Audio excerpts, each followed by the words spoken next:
औज़ुबिल्लाहि बिस्मिल्लाहिर्रहमानिर्रहीम। मैं हूं डॉक्टर मोहसिन और ये है माय हेल्थ क्लिनिक। अच्छा, ये मेरी वीडियो कोविड क्वारंटीन होने के बाद की पहली वीडियो है।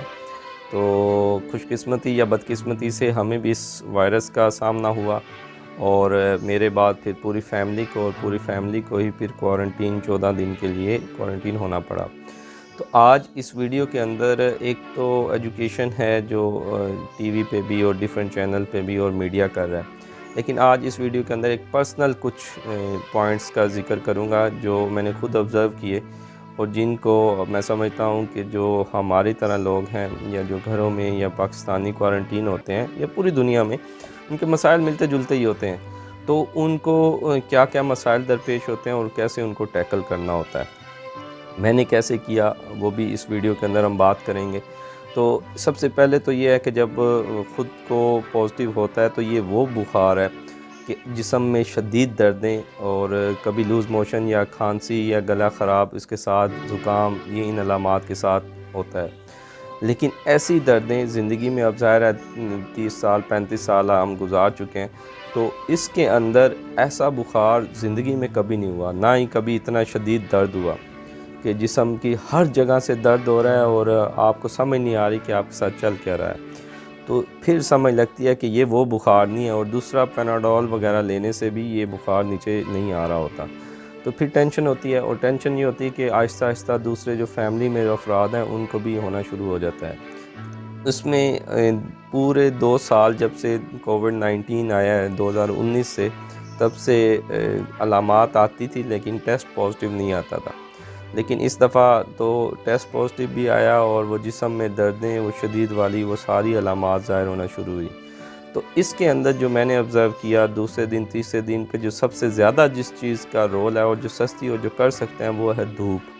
कि आप अगर अपने जिस्म को धूप लगवाते हैं 15 से 20 और एटलीस्ट 30 से 35 मिनट, तो उससे एक ना सिर्फ अपनी जिस्म की वो सारा मेटाबॉलिज़्म और आपको विटामिन डी और चीज़ें मिलती हैं, आपको थोड़ा-सा जिस्म में रिलैक्सेशन फ़ील होती है और फिर उसके बाद आप एक बड़ी चेंज देखते हैं अपने जिस्म के अंदर। मेरे साथ ये खुद भी हुआ कि उसके बाद बुखार जो है वो उतरता भी है और कमज़ोरी होती है, लेकिन आपको पता चलता है कि कुछ ना कुछ था, जैसे किसी ने कुछ फूँका है और आपको शिफा मिल गई है। तो धूप को कभी भी जो लोग क्वारंटीन हो तो इग्नोर ना करें। रोज़ाना सुबह की जो शुआएँ होती हैं, जैसे बच्चे पैदा होते हैं तो उनको लगवाई जाती हैं, वैसे ही सुबह की ठंडी धूप जो है उसको ज़रूर लगवाएँ। ये ना हो कि 12-1 बजे धूप पे बैठे वो नुकसानदेह होती है। उसके अलावा जो दूसरा अमल हमने किया वो हाइड्रेशन लेवल, पानी का इस्तेमाल ज़्यादा से ज़्यादा किया, बार-बार पानी पीते रहे और वॉशरूम जाएँ, पानी पिएँ, वॉशरूम जाएँ, यही अमल। और उसके अलावा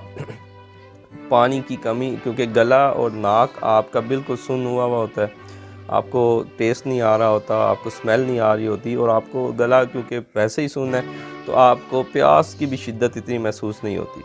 लेकिन अगर आप पानी पीते रहें तो आपकी सारा मेटाबॉलिज़्म, आपका जिस्म जो आपका निज़ाम है वो वॉश सही करता रहता है और जो केमिकल्स बने हैं या आपको एटलीस्ट एनर्जी मिलती है। जब मैदान जंग में और फ़ौजी खुद ही लागर हुआ हुआ हो तो वो जंग क्या लड़ेगा? तो आपका जिस्म जो है वो कोरोना वायरस के ख़िलाफ़ जंग लड़ रहा है, तो उसको बाकी ग़िज़ाई जो ज़रूरियात हैं वो पूरी रखनी है। इसके दौरान आप फ्रूट जूसेस लें, फ्रूट खाएँ और वो चीज़ें खाएँ जो जल्दी से हज़म होती हैं। बहुत ज़्यादा चिकनाई वाली तली हुई चीज़ें या जो मैदे के लिए वबाल जान बने वो चीज़ें इस्तेमाल ना करें। तो इसके लिए नरम ग़िज़ा और भूख तीसरे चौथे दिन पे बहुत ज़्यादा लगती है कि आप बार-बार खाते रहते हैं, बार-बार खाते रहते हैं। तो उसमें खाएँ, अपनी वॉक रखें।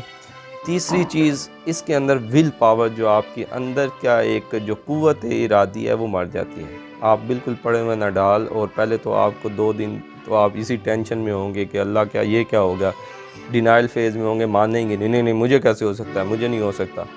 और फिर आपको लोग भी आपसे दूर होना शुरू हो जाते हैं। ज़ाहिर है जिसको पता चलता है वो अपनी भी हिफाजत करता है, इवन फैमिली मेम्बर्स भी हो तब भी वो आपसे दूर होना शुरू हो जाते हैं।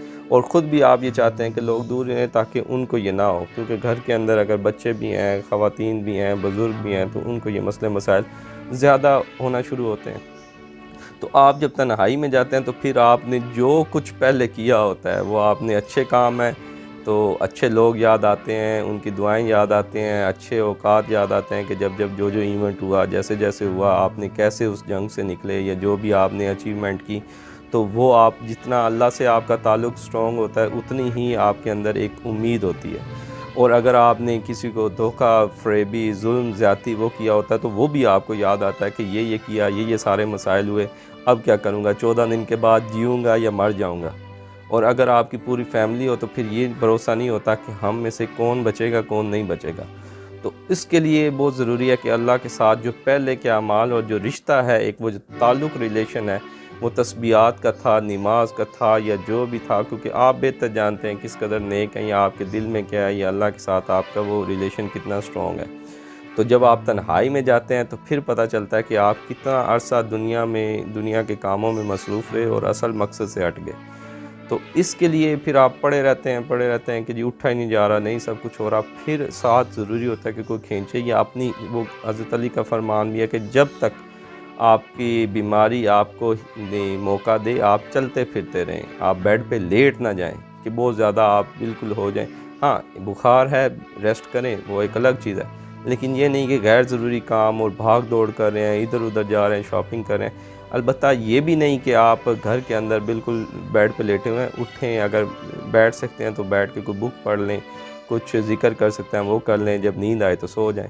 गैर ज़रूरी जब आप बेड पे लेटे रहते हैं, करवटें लेते रहते हैं, एक तो छत देख देख के बंदा आधा नफसियाती हो जाता है, और दूसरा फिर ख्यालात आते हैं रात को, क्योंकि दिन भर आपका जिस्म थका ही नहीं, तो रात को भी नींद नहीं आएगी। जब रात को पूरी जागते हुए गुजरेगी, सुबह जिस्म फिर निढाल होगा, क्योंकि रात की नींद में जो चीज़ें रिकन्स्ट्रक्ट होनी थी, रेनोवेट होनी थी जिस्म की, वो हुई नहीं। अब वो जब वो नहीं हुई तो फिर आप अगला दिन और निढाल, और पिछले दिन की यादें और वो मसाइल अलग, जो सारी रात आप बैठे सोचते रहें फ़जूल की चीज़ें। इंसानी दिमाग ऐसा कि आप इसको जिस ट्रैक पे लगाते हैं ये उसी पे लग जाता है। ये आपको आसान काम की तरफ, ब्रेनस्टॉर्मिंग, जो नए आइडियाज़ ये सोचने पे, याद करने पे, ये कभी भी नहीं लाएगा। ये जब भी लाएगा आपको रिलैक्सेशन में लेके आएगा, कोई सॉन्ग सुन लें, कोई फ़िल्म देख लें, ताकि आपके दिमाग को कुछ ना करना पड़े, बस वो सिग्नल जाएँ। ब्रेनस्टॉर्मिंग अपनी वो, उसका जो अपना एक्टिविटी है वो कम ही रहे, लेकिन कुछ देखता रहे, मसरूफ़ रहे, बस ये सिस्टम चलता रहे। तो इसके लिए ज़रूरी है कि अपने आप को अब पुख्ता इरादे के साथ आप निकलें। आप अगर वॉक कर सकते हैं तो वॉक करें, रोशन ताज़ा हवा में अगर रहते हैं तो वहाँ आप जाएं, और अपने आप को हिम्मत दिलाएं कि इंशाअल्लाह ताला बीमारी अल्लाह की तरफ से है तो शिफ़ा भी अल्लाह की तरफ से है, तो वही शिफ़ा देने वाला है, तो वो शिफ़ा देगा और आप ठीक हो जाएंगे। चौथी चीज़, जब ये मसाइल बिगड़ते हैं तो उसमें आपका सांस ख़राब होना शुरू हो जाता है, तो दिल की धड़कन तेज़, बुखार, और अगर आपके घर के अंदर पल्स ऑक्सीमीटर हो तो फिर आप जब पल्स या सैचुरेशन चेक करते हैं तो वो भी 90, 89, 84 और आहिस्ता आहिस्ता नीचे आनी शुरू हो जाती है। मेंटेन, ये वो लम्हा होता है कि जब आपको ऑक्सीजन की ज़रूरत होती है या आपको अस्पताल जाने की ज़रूरत होती है। लेकिन इस दौरान अगर आप फ़ैसले में डिले करते हैं या आप नहीं पहुंच पाते ना, या नहीं जा पाते, तो फिर बड़े मसाइल होते हैं। तो इसमें एक मेडिकली नहीं, ये मेरी अपनी ऑब्ज़र्वेशन है और कुछ लोगों ने शेयर भी किया और तजर्बात भी थे। तो सूरह रहमान हमने घर में भी और बार बार लगा के सुनते रहे, कुरान में उसके ज़िक्र में शिफा है, तो उसके लिए, और अपने आप को रिलैक्स, उन रेडिएशंस तो हैं, वॉइसेस जो साउंड्स हैं, वो उसकी भी एक अपने रिज़ल्ट्स हैं, और कुरान मजीद में डेफिनेटली शिफा भी है। लोग इसको पी पी के, लिख लिख के, मुख्तलिफ़ स्याहियों से और पी पी के पता नहीं ख़त्म कर देते हैं, लेकिन अल्लाह ने उस ज़िक्र को और उसके मैसेज में शिफा है, उस पे अमल करने पे, और अगर उससे कम दर्जा जो है कि अगर आप पढ़ सकते नहीं हैं तो सुन लें, लेकिन सुनने में भी उसका कम दर्जा है, लेकिन उसके कितने फ़वाइद हैं कि उसकी वजह से आपका जिस्म रिलैक्स, आपकी बॉडी रिलैक्स, आपको एक बेहतरी की तरफ जाना शुरू हो जाते हैं, सैचुरेशन बेहतर होना शुरू हो जाती हैं। तो उसको करें, ये इसका मकसद, और लेकिन इसका मतलब ये भी नहीं कि आपकी सैचुरेशन परसिस्टेंट ड्रॉप हो रही है और उससे इम्प्रूव नहीं हो पा रही, तो फिर आपने बस वही सुनते रहें। आपने दवा भी करनी है, दुआ तो ये है ही है। तो इसके लिए अपने आप को सबसे बड़ा जो गुर है वो है धूप लगवाना, पानी ज़्यादा पीना, अपने आप को मुतमईन रखना और ज़िक्र अज़कार करना।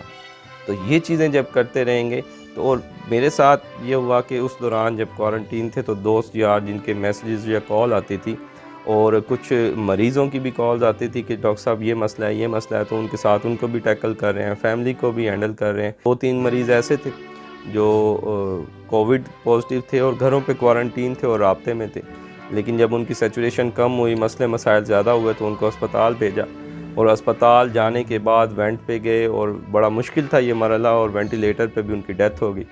तो फिर आपके ज़हन में होता है कि मैं भी उसी फेज़ में हूँ, मेरा नंबर कब लगेगा। और ये भी पता है कि जो वेंटिलेटर पे जाते हैं कोविड में उनकी सिचुएशन इंतहाई शदीद और ख़तरनाक होती है और बहुत कम चांसेस होते हैं वापसी के।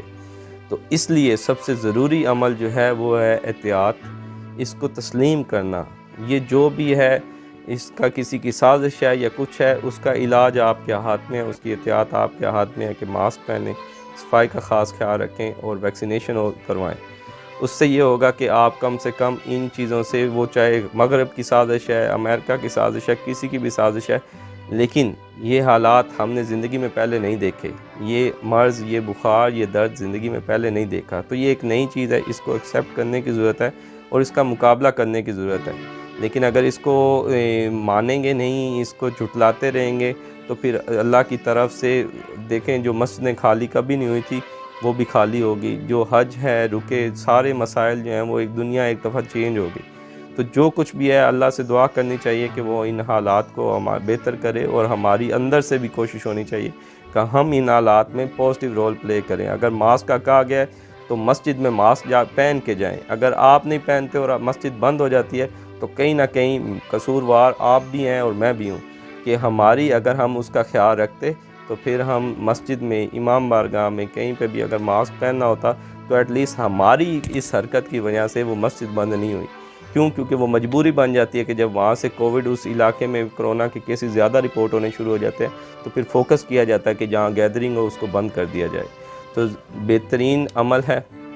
तो आप सबसे गुजारिश भी है और अपने तजर्बात भी इसमें अपने तजर्बात शेयर करने की भी कोशिश की है कि सबसे ज़रूरी जो चीज़ है वो है मास्क। और अगर हो जाए तो होना तो है ही, जब ये एक वबा है, इसको वैक्सीनेशन या तो करवा लें और करवानी भी चाहिए। और उसके बाद आप अगर फिर भी पॉजिटिव हो जाते हैं, क्योंकि इसकी डिफरेंट स्ट्रेन हैं, तो अगर हो जाए तो इस तरीके से गुजरना है। और कुदरती चीज़ें, इसमें हर्बल, मैंने किसी मेडिसन का जिक्र नहीं किया, अलबत्ता डॉक्टर से दिखाना चाहिए, राब्ते में रहना चाहिए, लेकिन जो कुदरती और हर्बल आप समझ लें वो क्या है, वो पानी है, वो धूप है और अंदर की अपने आप को मुतमईन और पुरसकून करना है।